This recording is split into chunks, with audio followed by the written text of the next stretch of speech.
అంటే మీరు 10 సంవత్సరాల కింద ఎస్ఐ జాబ్ సాధించినప్పుడు, ఇప్పుడు గ్రూప్స్ సాధించినప్పుడు, అంటే ఈ మధ్య కాలంలో చూసినట్టయితే ఇప్పుడున్న పరిస్థితుల్లో కాంపిటీషన్ ఎక్కువగా ఉంది.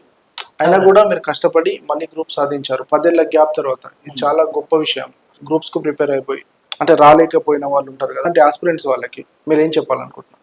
జనరల్‌గా 10 ఏళ్ల కిందట ఈ యూట్యూబ్ గానీ, యాప్స్ గానీ, ఆన్‌లైన్ ఎడ్యుకేషన్ అనేది చాలా తక్కువ అసలు లేదు. యెస్. చెప్పాలని లేదనే చెప్పొచ్చు. మేము కూడా బుక్స్ నార్మల్ కొనుక్కొని చదివేవాడిని. ఇప్పుడు number of online apps, okay. YouTube channels, తర్వాత వాటిలో మనకి కావాల్సినంత మెటీరియల్ ఉంది యెస్. చదువుకోవడానికి. ఇప్పుడు చాలా బెటర్. మళ్ళీ స్టూడెంట్స్‌లో అప్పుడు గవర్నమెంట్ ఎంప్లాయ్‌మెంట్ అంటే చాలా తక్కువ అవేర్‌నెస్ ఉండేది. యెస్. ఇప్పుడు ఎవ్రీవన్ డిగ్రీ చదివిన ప్రతి పిల్లోడికి ఈ గవర్నమెంట్ ఉద్యోగాల పట్ల అవేర్‌నెస్ వచ్చింది. చాలా కాంపిటీషన్ పెరిగింది. హ్మ్. కానీ కాంపిటీషన్ పెరిగిందని చెప్పి ఎవరు కూడా డిసప్పాయింట్ అవ్వద్దు. యెస్. అందరూ కూడా కష్టపడి చదివితే మనకి చాలా రకాల ఉద్యోగాలు ఉంటాయి. హ్మ్. ఒకటి కాకుండా ఒకటైనా వస్తది. యెస్. మనం ప్రిపరేషన్ అయితే ఆపొద్దు అని నేను అనుకుంటున్నాను.